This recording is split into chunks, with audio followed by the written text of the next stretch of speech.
ভয়ঙ্কর, এটা একটা ভয়ঙ্কর খবর। প্রত্যেক প্রায় একটা রেগুলার ইন্টারভ্যাল সারা ভারতবর্ষে রেলের অ্যাক্সিডেন্ট বাড়ছে।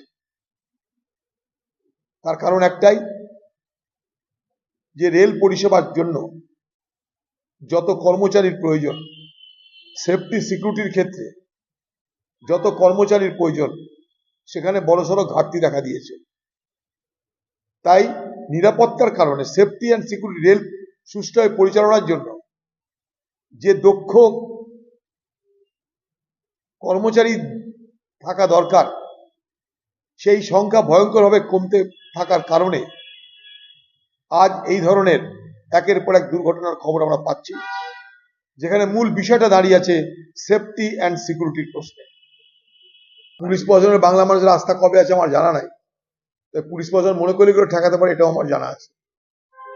যখন অপরাধের ঘটনায় যুক্ত তৃণমূলের অপরাধীরা, তখন পুলিশকে চুপ থাকতে হয়, পুলিশ সেখানটা নির্লিপ্ত থাকে। না হলে পুলিশের পক্ষে এগুলো সামলানো কয়েক সেকেন্ডের ব্যাপার। একটাকে দৃষ্টান্তমূলক শাস্তি দেখ, সব বন্ধ হয়ে যাবে এখানটায়। এখানে যা কিছু রংবাজি সমস্ত পার্টির প্রশ্রয়। বাহুবলী, সবই তো বাহুবলী কালচার এখানটায়। ভোট না হওয়াটা কি বলবো, পঞ্চায়েতে ভোট হবে না, পৌরসভায় ভোট হবে না, তৃণমূলের বিরুদ্ধে কিছু কথা বলা যাবে না, এগুলোই তো বাহুবলী। তোলা দিতে হবে বাজারে বাঁচতে গেলে, চলতে গেলে, ব্যবসা করতে গেলে। আলু পটল বেচে তাদেরকেও তোলা দিতে হয়, ফুল বেচে তাদেরকে তোলা দিতে হয়, টোটোওয়ালা তাদেরকে তোলা দিতে হয়। তা তোলা যেখানকার সংস্কৃতি, তোলা মানেই বাহুবলী, বাহুবলী মানে তোলাবাজি। বাহুবলী আর তোলাবাজি একে অপরের যুগ্ম ভাই। তাই পশ্চিমবঙ্গে তোলাবাজি আছে, তার মানে পশ্চিমবঙ্গে বাহুবলী আছে। তৃণমূল কর্মী হলে অধরা থাকবে, কারণ তাদের সব থেকে বড় ভরসাদাত্রীর নাম মমতা ব্যানার্জি। সারা পশ্চিমবঙ্গে যত অন্যায়, অত্যাচার, কুকীর্তি, ধর্ষণ, খুন যা হবে, দুর্নীতি, সবকিছুরই একটাই আশ্রয়দাত্রী। সেই আশ্রয়দাত্রীর নাম মমতা ব্যানার্জি। সবকিছু তিনি জানেন, তিনি কিছুই দেখেন না। সবকিছু তিনি বোঝেন, কিন্তু কিছুই বোঝেন না। প্রশাসন তার হাতে, তিনি শাসন জানেন না। তিনি নির্বাচন করতে জানেন, নির্বাচনের সময় দাঙ্গা করাতে জানেন, নির্বাচনের সময় সাম্প্রদায়িক বিভাজন করতে জানেন, নির্বাচনের সময় মানুষকে প্রলোভন দিতে জানেন, কিন্তু মানুষের জীবনের মূল সমস্যা সমাধানের কোনো পথ তিনি জানেন না। তাই নির্বাচন হয়, নির্বাচন যায় আসে, কিন্তু বাংলার মানুষের যে মৌলিক সমস্যা, বাংলার সমাজে যে শান্তি, জীবনযাপন করার জন্য যে নিরাপত্তা, যেগুলো সাধারণ মানুষের প্রতিদিনের চাওয়া পাওয়া, প্রতিদিনের চাহিদা, সেটা তিনি মেটাতে পারেন না। দুর্ভাগ্য আমাদের তাই, অপরাধীরা এখানটাই শুধু তৃণমূল হওয়ার সুবাদে সব কিছু বিপদ থেকে তারা মুক্ত, কারণ তাদের মাথার উপরে আশ্রয়দাত্রী পশ্চিমবঙ্গের মুখ্যমন্ত্রী স্বয়ং বিরাজমান।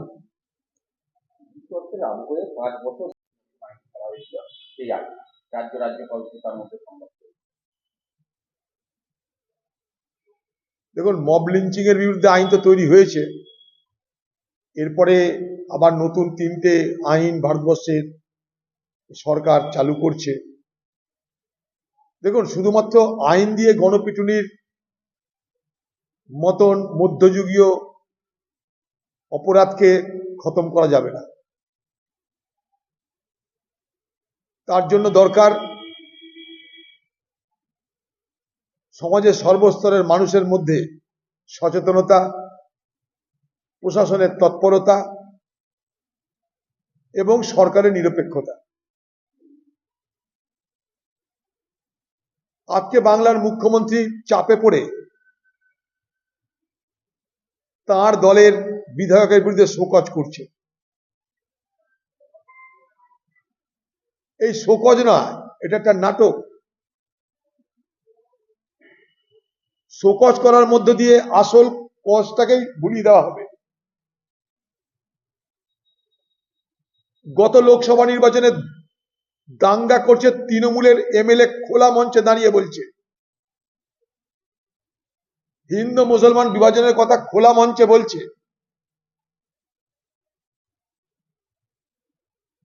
যে 70% মুসলমান, 30% হিন্দু, তাই যা খুশি তাই করা যেতে পারে।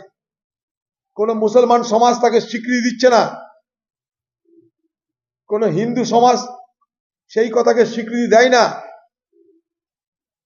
কিন্তু বাংলার মুখ্যমন্ত্রীর মুখে কখনো শুনেছিলেন যে তার দলের এমএলএ যখন খোলাখুলি ভাবে দাঙ্গার কথা বলছে, তখন একটা তিরস্কারের বাণী বাংলার মুখ্যমন্ত্রীর কণ্ঠে শোনা গেছিল? ঠিক একইভাবে যখন চোপড়ার ঘটনা, তিনি নির্লিপ্ত ছিলেন,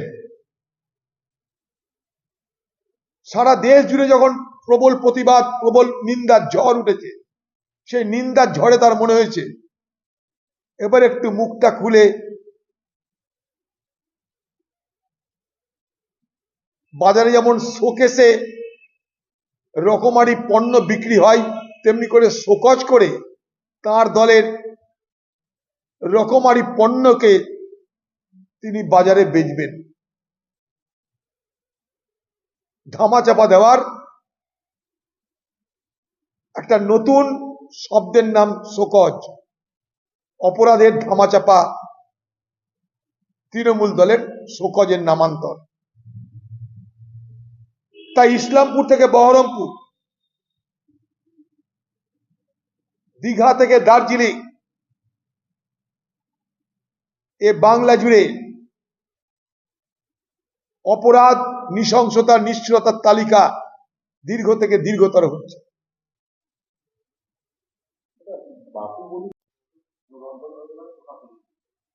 তৃণমূল পার্টি কি করবে না করে আমাদের তো জানা নাই, করতে পারে তাদের পার্টির ব্যাপার। এই পার্টিতে সংগঠন টংগঠন তো কিছু নেই। এই পার্টি একটাই মাথা, একটাই ছাতা, তারাই চালাবে পার্টি। বাকি সব তো ভৃত্যের মতন আজ্ঞা বহন করতে হয়। যারা নেতা তাদেরকে আদেশ দিবে, ভৃত্যের মতন আজ্ঞা পালন করবে।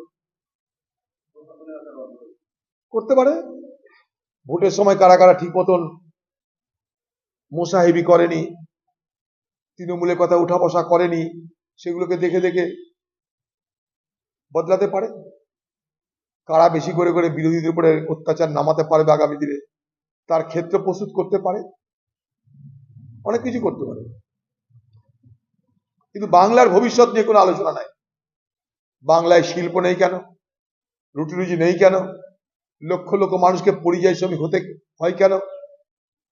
কৃষকের ফসলের ন্যায্য দাম নেই কেন? বাজারে আবার তেলের দাম বাড়িয়ে আগুন লাগিয়ে দেওয়া হলো। বাজারে আবার স্ট্যাম্প ডিউটির উপর ছাড়ের প্রত্যাহার করে নিয়ে বাজারে আবার জিনিসপত্রের দাম বাড়ানোর ব্যবস্থা করা হলো। উল্টো দিকে মানুষের জীবনে আর্থিক সুযোগ সুবিধা তৈরি করবার কোনো ব্যবস্থা এই সরকার জানে না।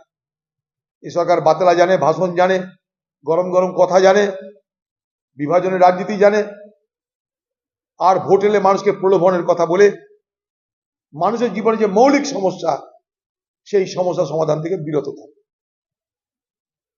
ये बेहद दुख और शोक की घटना घटी है। हमारी पार्टी की तरफ से सारे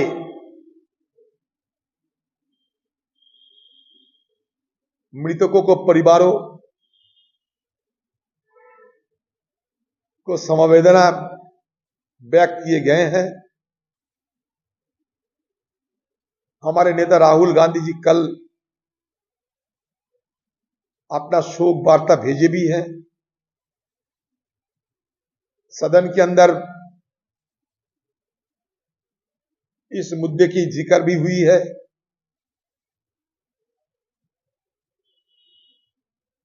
सब कुछ देखने के बाद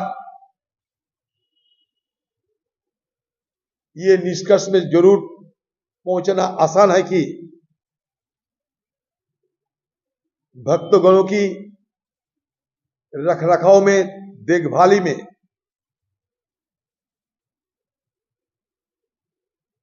अनदेखी हुई हो,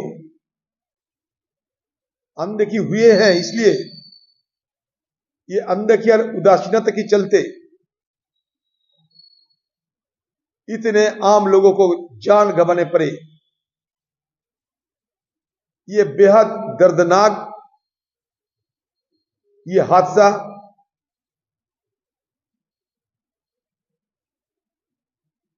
मौके की वारदात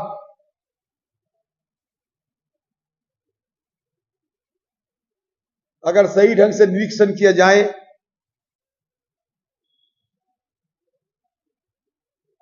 तो आसानी से यह पता चलेगी कि किस तरीके से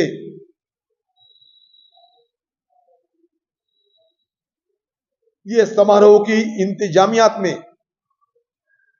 चूक रही, खामियां रही और अनदेखी किए गए।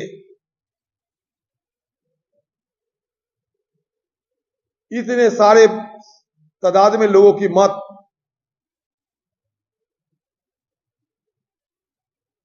हम सबके लिए दिल दहलाने वाला ये हादसा है।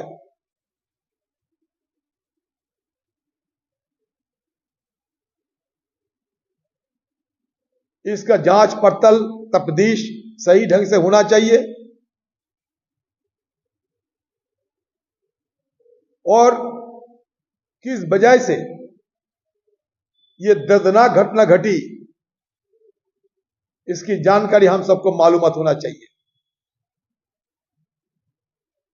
और कहीं अगर चूक रहे, खामियां रहे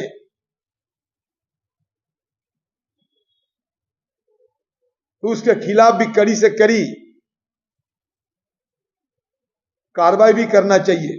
सख्त कार्रवाई की जरूरत है। ये आम भक्तगण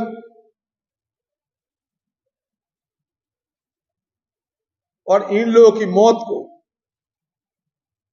हम टाल सकते थे अगर सावधानी बरतने की कोशिश किया होता, लेकिन पूरे अनदेखी, स्थानीय प्रशासन की पूरा उदासीनता, जिसके भयानक नतीजा ये हादसा और उसके साथ साथ इतने लोगों को